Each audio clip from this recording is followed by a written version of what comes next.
Morning students.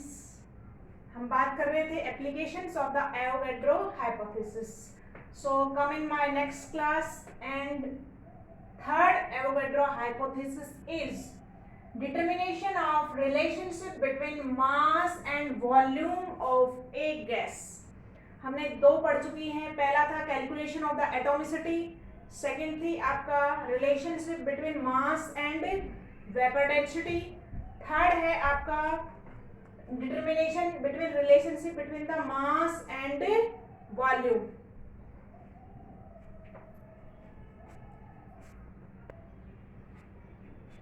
देखिएगा Avogadro क्या hypothesis क्या प्रूव करता है। Avogadro hypothesis proved that at NTP normal temperature and pressure gram molecular volume of any gas. Gram molecular volume से क्या मतलब है?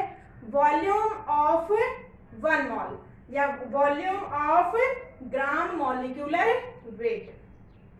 कि किसी भी सब्सटेंस का आपने ग्राम मॉलिक्यूलर वेट ले रखा है। मान लो मेरे पास CO2 है, फॉर एग्जाम्पल देखिएगा मेरे पास CO2 है। मॉलिक्यूलर वेट हम सबको कैलकुलेट करना आता है, अभी हम बात भी करेंगे आगे। इसका मॉलिक्यूलर वेट बताइए। कार्बन का 12 प्लस 16 इंटू 2, 12 प्लस 32 तो कितना हो जाएगा बच्चों? 44 ग्राम। अगर आप CO2 का 44 ग्राम लेते हैं तो इसमें वॉल्यूम कितना होगा? 22.4 litre. This is called the gram molecular volume. तो यही रिलेशनशिप हमको क्या करना है? ड्राइव करना है। ये रिलेशनशिप कहाँ से आया? डायरेक्ट कि at the NTP gram molecular volume of any gas is 22.4 litre, या आप इसमें और ले सकते हैं बाई 400 ml। तो इस रिलेशन को क्या करेंगे? हम ड्राइव करेंगे। मोल कॉन्सेप्ट में आगे हम इस रिलेशन की डायरेक्ट बात भी करेंगे। तब बच्चे पूछते हैं कि मैम ये कहाँ से आया है? तो ये डेरिवेशन आया है आपका कहाँ से? Applications of the Avogadro hypothesis. तो हम इसको ड्राइव करते हैं। देखिएगा हम जानते हैं वी नो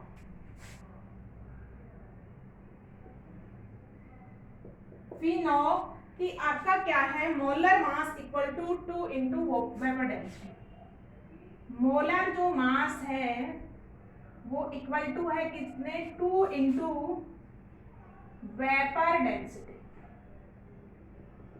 लास्ट एप्लीकेशन में हमने इस फॉर्मूले को ड्राइव किया है कि molar mass of any gas is equal to 2 into its vapour density. देखिएगा 2 इंटू वेपर डेंसिटी क्या हो जाएगा? वेपर डेंसिटी का फॉर्मूला बताइए।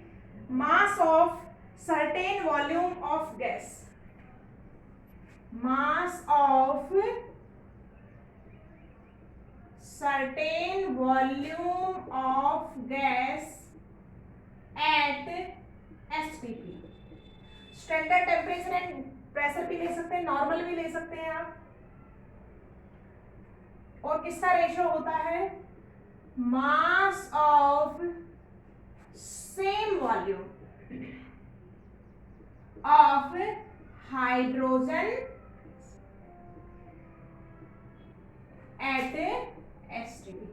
This ratio is called vapour density. हम देख चुके हैं पीछे। अब हम क्या ले लेते हैं? सर्टेन वॉल्यूम में मान लो हमने फिक्स वॉल्यूम ले लिया कितना? 1 लीटर। तो फॉर्मूले में क्या बन जाएगा? 2 into mass of 1 litre of any gas at STP upon क्या हो जाएगा बच्चों? Mass of 1 litre of hydrogen at STP। हमने वॉल्यूम क्या लिया? फिक्स ले लिया कितना? 1 litre.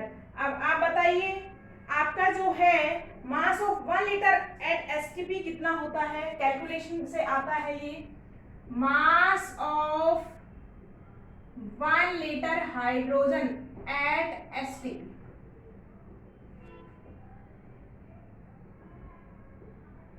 Calculated by experiment. Experiment value है ये कितना होता है 0.89 कितना होता है 0.89 ग्राम मास है ना। तो मास के लिए क्या यूनिट आ जाएगी आपकी ग्राम। तो हम क्या कर सकते हैं इसको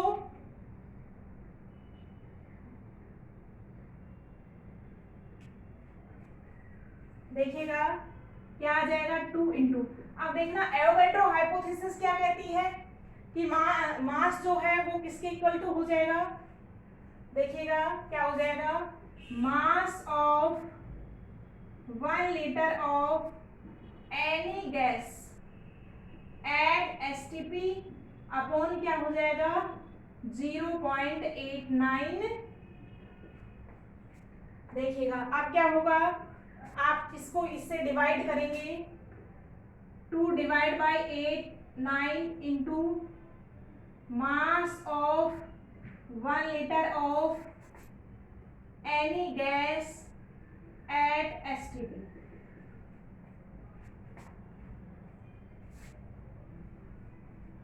इसको इससे डिवाइड करेंगे तो कितना आ जाएगा बच्चों 22.4 litre into mass of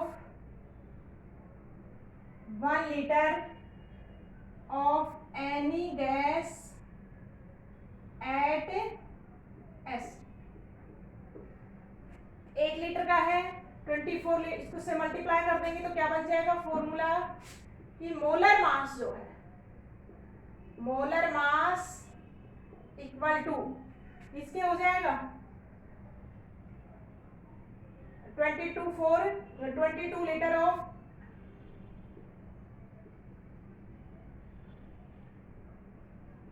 any कि जो मोलर मास है किसी भी किसका मोलर मास है वो किसके बराबर हो जाएगा मास ऑफ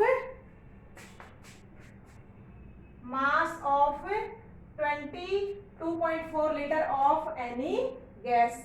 किसी भी कितना हो जाएगा आप उल्टा भी बोल सकते हैं कि मोलर मास के बराबर अगर मास लिया है तो उसमें कितना वॉल्यूम हो जाएगा 22.4 लीटर। तो हमने इसको प्रूव कर दिया है बाय द कैलकुलेशन।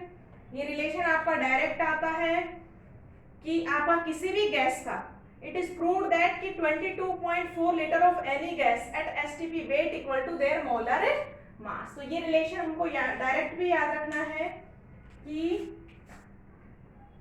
22.4 लीटर आपका क्या है गैस है उसमें मास कितना होगा mass is equal to their molar.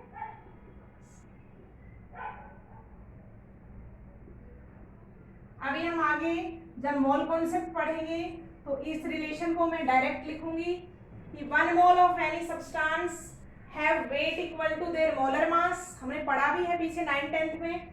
और वॉल्यूम कितना होता है इक्वल टू 22.4 लीटर। हम क्योंकि हमको पता है कैलकुलेशन से हमने कैलकुलेट कर दिया है कि मोलर मास के बराबर अगर किसी गैस का आपने ले रखा है वेट तो उसमें वॉल्यूम कितना होगा 20.4 लीटर क्या होगा उसका वॉल्यूम होगा। तो ये था अपना 3rd एप्लीकेशन। बात करते हैं बच्चों 4th एप्लीकेशन की।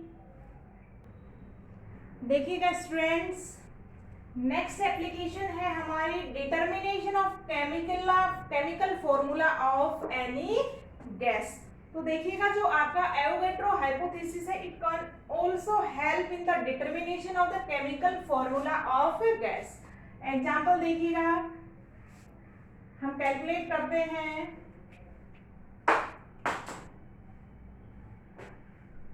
Determine chemical formula of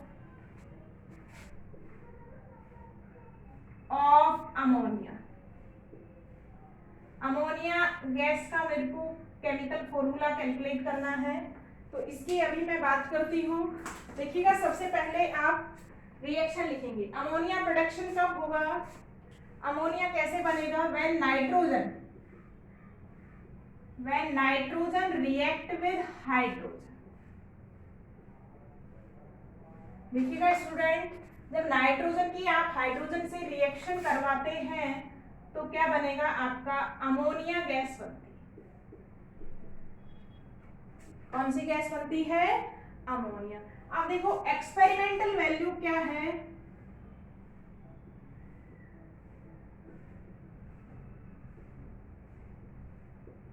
experiment जब आप करते हैं तो इसका one volume of nitrogen react with 3 volume of hydrogen, कि नाइट्रोजन का एक वॉल्यूम हाइड्रोजन के 3 वॉल्यूम के साथ कंबाइन होता है तो आपका अमोनिया का कितना बनता है, 2 वॉल्यूम बनता है। आप देखना, अगर अपन इसी को किस में ले जाएं, एवोगैड्रो में ले जाएं, तो मान लो इसका n मॉलिक्यूल है तो इसका कितना आएगा, 3n मॉलिक्यूल, और इसका कितना बनेगा, 2n, क्योंकि एवोगैड्रो क्या कहता है, equal number of volume contain equal number of particles. तो देखिएगा अगर हम इसको 1 लेते, n बराबर मैंने 1 ले लिया, तो 1 मॉलिक्यूल इसके कितने मॉलिक्यूल के साथ कंबाइन होगा, 3 मॉलिक्यूल, और इसका कितना बनेगा, 2 मॉलिक्यूल।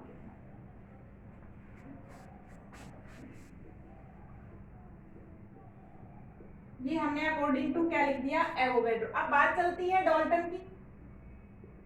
डाल्टन किसकी बात करता है, एटम्स की। 1 मॉलिक्यूल नाइट्रोजन में कितने एटम होंगे, 2 एटम। कि जब 1 मॉलिक्यूल कंबाइन करेगा तो कितने एटम कंबाइन होंगे, 2 एटम, क्योंकि हमको पता है कि नाइट्रोजन कैसी गैस है, डायएटॉमिक गैस है। हाइड्रोजन भी डायएटॉमिक गैस है, तो हाइड्रोजन के एक मॉलिक्यूल में 2 एटम, तो 3 में कितने हो जाएंगे, कंबाइन विद 6 एटम, और इसके कितने मॉलिक्यूल बनेंगे, 2 molecule. Atoms combine always in their simple ratio when they form compound in chemical formula। इसको सिंपल रेशियो में करेंगे, इसका 1 एटम इसके कितने एटम के साथ कंबाइन होगा, 3 एटम, जब इसका क्या बनेगा, 1 molecule of ammonia is form. तो this is the simple ratio. अब देखिए रेशियो क्या आया है, अगर आपको एटम्स का रेशियो पता लग जाता है तो हम क्या कैलकुलेट कर सकते हैं, फॉर्मूला। देखिएगा नाइट्रोजन और जो हाइड्रोजन के एटम्स का रेशियो है वो कितना है, 1:3, कि नाइट्रोजन का 1 हाइड्रोजन के 3 के साथ कंबाइन होता है, तो इसका केमिकल फॉर्मूला क्या आएगा, chemical formula of ammonia is equal to क्या आ जाएगा, NH3। तो Avogadro hypothesis also help in the determination of the chemical formula of a gas।